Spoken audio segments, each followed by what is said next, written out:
Bandits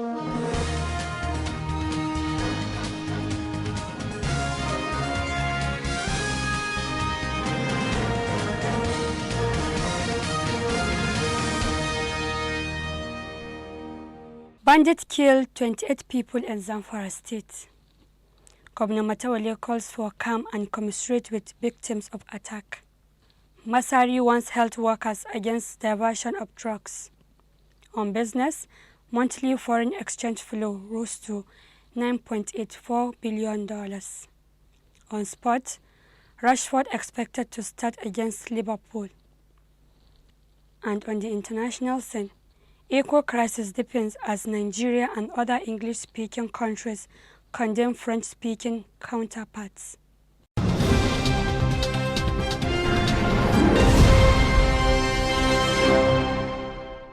Welcome to Standard Voice Television News. I'm Samira Ibrahim. Now the news in full. On the heel of the concerted peace and reconciliation efforts by the government, the remaining defiant bandits are now on the prowl, killing 28 and wounding several others. In their subsequent recent attack in Babbar Rafi village of Gumi local government area of the state last Tuesday and Wednesday night, the killer bandit allegedly murdered 28 innocent persons.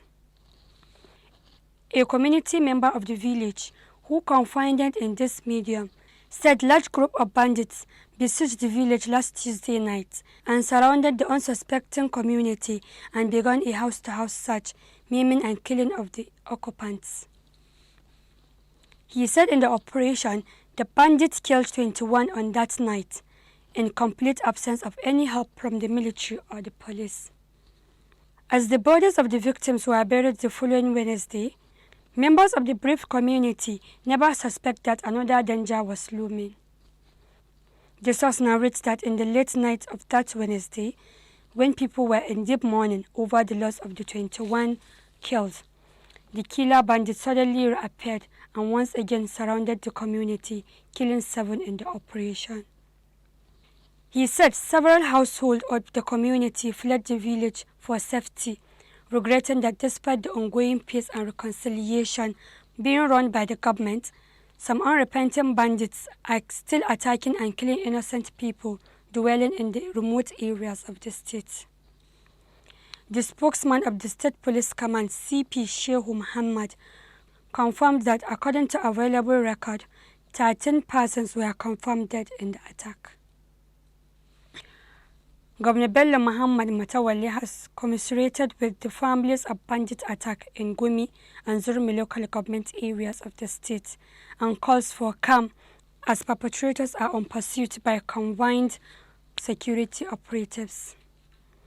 Governor Matawale noted that the state has enjoyed peace since the agreement entered between the bandits operating in the state and the state government.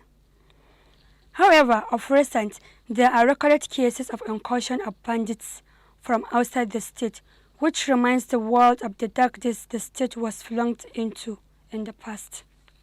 Governor Muhammad promised to continue with the roadmap to the attainment of everlasting peace in the state, just as the repentant bandits in the state have resolved to assist security operatives in dealing with unrepentant bandits.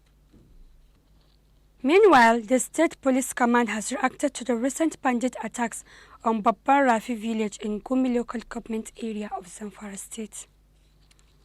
According to the command, 14 people were murdered at the village near Dankov local government area of Kebbi State. Our reporter Agwai Rita has the rest of the story. The attack occurred on the 15th of January 2020, where a large number of armed bandits, suspected to have come from neighboring Kebbi State, stormed the village in the night and started shooting sporadically, a situation that resulted to the death of 14 people. The police command said combined teams of PMF, CTU, FSAS attached to the Operation Puff Adder, in conjunction with men from Operation Hadirin Daji, mobilized the area with a view to trailing the perpetrators for arrest and to also avoid further attack on neighboring village. The State Commissioner of Police, CP Usman Nagogo, said discreet investigation will be conducted to unravel these circumstances surrounding this dastardly act.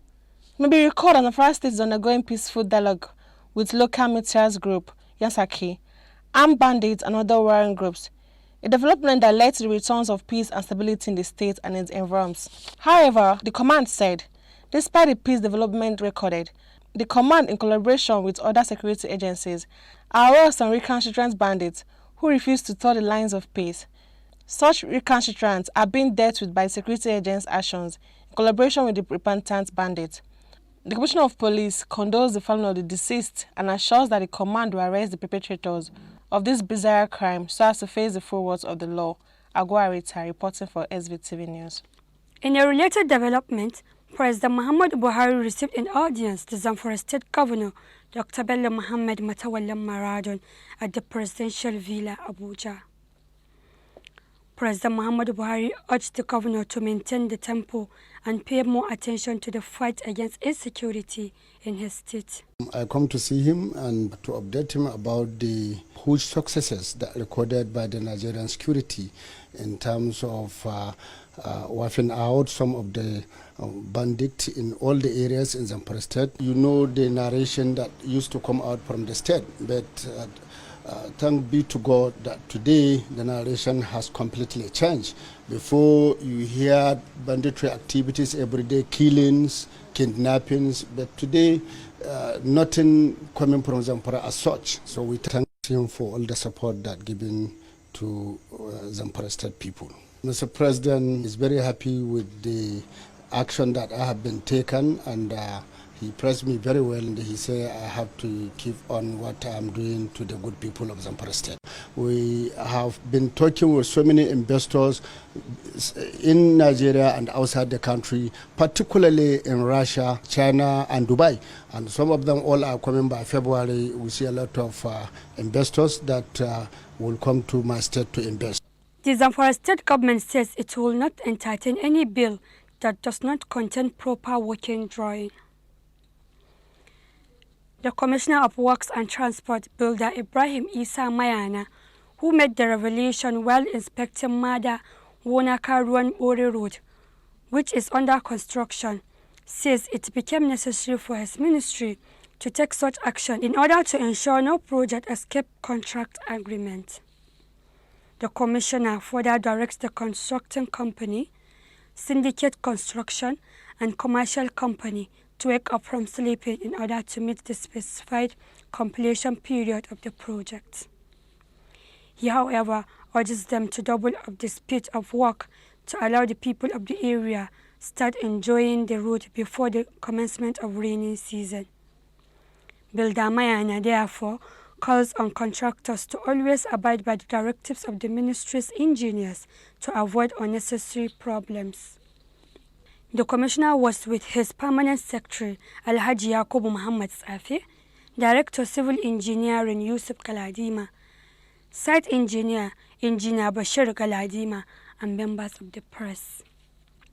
Katsina State Governor Aminu Bello Masari Thursday warned local government health workers against diversion of drugs and other medical apparatus purchased by government to cater for the well-being of the citizens. Governor Masari, who was visibly disgusted by the activities of some health workers, whom he described as sycophants, said government will henceforth deal with any health worker found sabotaging government effort of revamping the health sector in the state. The governor gave the warning while flagging of the distribution of drugs worth millions of naira purchased by the Katsina State Ministry for Local Government and Chieftaincy Affairs in collaboration with the 34 local government councils of the state in Kaita. He said the drugs are to be distributed to healthcare centers in all the 34 local government areas of the state to assuage the plight of vulnerable people and other rural dwellers who are in dire need of medical attention. He warned that any health worker found diverting the drugs will be punished. He, however, urged traditional rulers in the state not to relent in supporting government's fight against insecurity, noting the need for a collective effort to tackle the menace. Masari said the support of traditional rulers was highly needed in the state's quest for a lasting solution to address security challenges which have been a source of concern. He urged them to fish out informants in their domains. Earlier, the Commissioner for Local Government and Chieftaincy Affairs, Ya Umar Gwajo, said the drugs were purchased by the ministry in synergy with the 34 local government areas and will be distributed to public healthcare centers and clinics across the state. He added that the gesture will go a long way in alleviating the sufferings of patients, particularly those living in rural communities, who find it cumbersome in accessing drugs. The Yobe State Governor, Maibala Bunu, has approved the payment of 30,000 naira minimum wage to civil servants in the state. He announced this at an event held on Thursday at the Government House in Damaturu, the state capital. Governor Bunu noted that the state government will commence the payment of the new minimum wage to the workers in January 2020. He expressed determination of his administration to revitalize the civil service through good remunerations and emoluments for better results. In a related development, Governor Maibala Bunu inaugurated some permanent secretaries held at the Government House in Damaturu. The governor spoke at the swearing-in of the Secretary to the State Government, SSG, Baba Malam Wali, and 7 permanent secretaries. Governor Bunu had on Monday set up an 11-man committee to work at modalities to ensure that the new minimum wage was paid to workers. At Thursday's event, he also received the report of the committees on agriculture and education inaugurated to revitalize the sectors.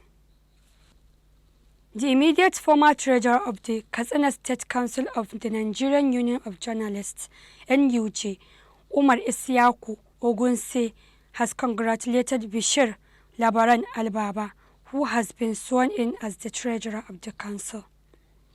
This was contained in a statement personally signed by Umar Isiaku. The former treasurer promised to continue to render all the necessary assistance to the council as well as the newly sponsored officials. He thanked those who found him worthy of leading the financial unit of the council by casting their votes for him in the just concluded elections, stressing that he was humbled by the life shown to him, while stressing that there was no bad feelings towards those who didn't vote for him. Umar Isiaku said the council in the state will continue to be a united family. He advised the newly elected officials to carry everyone along, saying the time for politicking has ended. A Nigerian medical doctor has warned that taking alcohol with flagyl will lead to death. The doctor also stated that taking the alcohol even hours or few days after taking flagyl could have devastating side effects. He added that doctors generally advise that one should always stay away from alcohol while taking any medications. The doctor explained that flagyl, whether as tablets or as cream, is known to be quite notorious when used together with alcohol. He noted that even after 3 days of drinking alcohol, flagyl can cause very dangerous side effects. He added that the interesting thing is people generally don't even know when they do these things. Sometimes you take the flagyl in the afternoon, evening, and later at night go to party at a club and take alcohol, forgetting totally you took flagyl earlier in the day. This is very dangerous. As a matter of fact, the standard medical advice is even that you should stay away for 3 days after finishing the flagyl before you even go near alcohol at all. It can damage your liver, ruin your heart, cause you serious stomach upset, give you irregular heartbeat, and kill you. We'll be right back after this short commercial break. Stay tuned. Menene amfanin gari idan har babu zaman lafiya? Mecece jiha idan babu shugaba mai adalci? Mecece rayuwa idan ba yanci? Me amfanin karatu idan har ba aiki? Menene mahimmancin zaɓe idan babu roman demokuraɗiyya? Menene amfanin tarihi idan har ba za a samu darasi daga cikin sa ba? Jihar Zamfara da can ta kasance a bar sha'awa. Gashi kuma sansanin noma da kasuwanci. Gurin da kowa ke sha'awar zuwa. Amma sai abubuwa suka juya. Amma sai ya kasance yanzu da zarar an ambaci sunan Zamfara, tunanin wata musifa da ko bala'i shine ke darsu a zakatan mutane. Baƙi suka daina zuwa, 'yan gari suka fara guduwa. Talauci da tashin hankali suka yi yawa. Gashi jihar mu mai haske ta dawo ta yi duhu. Sa'annan mutanen Zamfara sai muka tashi tsaye, muka kama addu'o'i da tuba ga Ubangijinmu. Sai kuwa Allah ya amsa addu'an mu, sai ya kawo mana matawallan muradi. Dodon makiya zaman lafiya, dodon talauci, dodon makaryata da masu yaudara. Me yi kuma dan Allah, me kishin mutane. Me kuma neman gwamnati ba don kansa ba. Cikin kankanin lokaci sai gashi ya dawo mana da hasken Zamfara, amma ta fi yadda take da. Wannan shi ake nufi da shugaba. Jarumi ba malalaci ba. Ma'aikaci ba barawo ba. Allah ka kare mana zababben gwamna matawalin maradi. Allah kuma ya ƙara masa lafiya. Allah kuma ya ƙara ɗaukaka.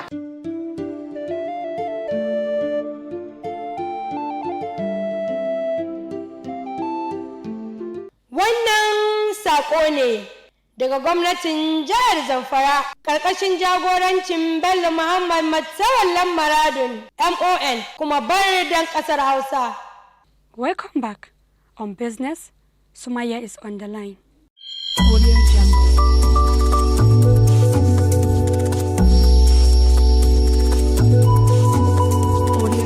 Thank you, Samira. Welcome to Business News. Aggregate foreign exchange inflow into the economy amounted to $9.84 billion in November 2019, showing an increase of 7.5% above the level at the end of the preceding month. The Central Bank of Nigeria disclosed in the 2019 November Economic Report on Foreign Exchange Flows that it, however, showed a decrease of 21.1% relative to the level at the end of the corresponding period of 2018. The increase was as a result of 5.8% and 8.5% rise in inflow through the bank and autonomous source respectively. Aggregate foreign exchange outflow from the economy at $4.70 billion fell by 12.2% and 21.3% below the levels in the preceding month and the corresponding period of 2018 respectively. The development was attributed mainly to the 12.9% decline in outflow through the bank. Inflow through autonomous sources rose by 8.5% to $6.12 billion in November 2019, above the level at end October 2019. Outflow from autonomous source on month-on-month basis fell by 3.9% to $0.39 billion, reflecting a decline in invisible and visible imports. Still on the business news, China is set to boost purchases of U.S. goods and services by $200 billion over 2 years in exchange for the rolling back of some tariffs. This followed an initial trade deal signed by the world's two largest economies, diffusing an 18-month row that has hit global goods. Key world stock market indices climbed to record high after the deal was signed on Wednesday in Washington, but later stalled on concerns that may not ease trade tension for long, with numerous thorny issues still unresolved. While acknowledging the need for further negotiation with China to resolve a host of other problems, President Donald Trump hailed the agreement as a win for the U.S. economy and his administration's trade policies. Chinese Vice Premier Li He read a letter from President Xi Jinping in which Chinese leader praised the deal as a sign that two countries could resolve their differences with dialogue. And that's the business update. Back to Samira. Thank you, Sumaya. On sports, Abu Sufyan is on the line.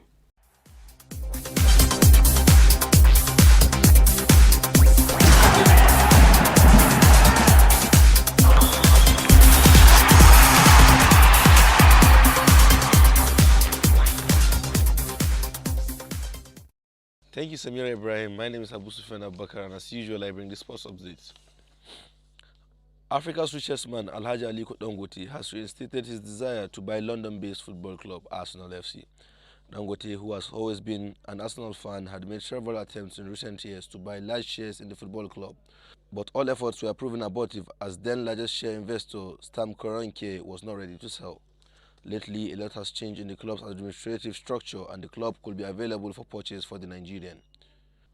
Lately, a lot has changed in the club's administrative structure and the club could be available to purchase for the Nigerian. In a recent interview, Aliko Dangote told reporters that once he is done with his ongoing projects, buying the 3-time Premier League champions will be his priority. The news is a happy one for Nigerian football, with hopes that should the Nigerian purchases the club, more Nigerians will be involved with the club, which already has a good history with Nigerian football. The likes of Kanu Nwankwo and Alex Iwobi have both had first-team spells with the club.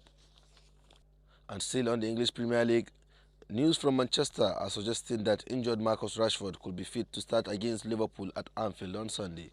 The young English forward sustained a hamstring injury on Wednesday in Manchester United's 1-win victory over Wolverhampton Wanderers in the FA Cup 5th round replay after disappointedly just featuring for less than 50 minutes. United will be hopeful that their top goal scorer this season will be fit to play current league leaders on Sunday. Liverpool are in the form of their lives after dropping points just once in 21 games played so far in the EPL. The only draw they played in the competition was against Manchester United back in October. The game ended 1-1 with Marcus Rashford scoring his side's goal.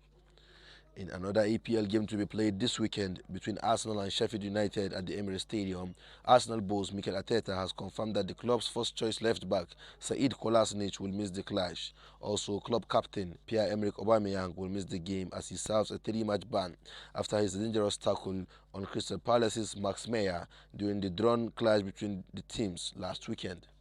And that's all we have on sports today. Back to Samira in the newsroom. Thank you, Sofian.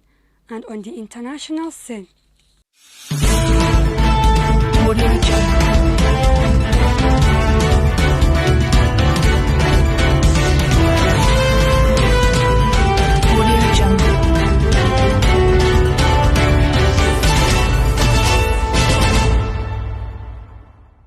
Nigeria and 5 other English-speaking West African countries have condemned the decision of their French-speaking counterparts to unilaterally rename the CFA franc as ECO by 2020. Premium Times reported the decision of the French-speaking ECOWAS members, who have the support of France to adopt the change of name. The 6 countries issued the condemnation at the end of the crucial extraordinary meeting of their ministers of finance and governors of their central banks on Thursday. They met in Abuja under the West African Monetary Zone WAMS on the ECOWAS single currency program. The communique at the end of the meeting was read on behalf of other member countries by Nigeria's Minister for Finance, Budget and National Planning, Zainab Ahmed. The 6 countries involved in the meeting are Gambia, Ghana, Guinea, Libya, Nigeria and Sierra Leone. According to the communique, they took note of the declaration by the chairman of the Authority of the Heads of State and Government of the West African Economic and Monetary Union WEMU on December 21, 2019, to unilaterally rename the CFA franc as ECO by 2020. WAM's Convergence Council wishes to emphasize that this action is inconsistent with the decision of the Authority of the Heads of State and Government of ECOWAS for the adoption of ECO as the name of an independent ECOWAS single currency. WAM's Convergence Council wishes to reiterate the need for all ECOWAS member countries to implement the decision of the Authority of the Head of State and Government towards the implementation of the revised roadmap of the ECOWAS single currency program. WAM's Convergence Council will be commending an extraordinary summit of the Authority of the Heads of State and Government of the WAM's member states will be convened soon to discuss this matter and other related issues. That has been the news from Standard Voice Television. But before we go, a quick look at major headlines. Bandits killed 28 people in Zamfara State. Governor Matawale calls for calm and commiserate with victims of attack. Masari warns health workers against diversion of drugs. On business, monetary foreign exchange inflow rose to $9.8 billion. On sport, Rashford expected to start against Liverpool. And on the international scene, Eco-crisis deepens as Nigeria and other English-speaking countries condemn French-speaking counterparts. That has been the news. On behalf of the production crew and head of News and Current Affairs, Alhaji Ibrahim Garbatunau, I am Samira Ibrahim, wishing you a pleasant time. Keep watching Standard Voice Television News. Goodbye.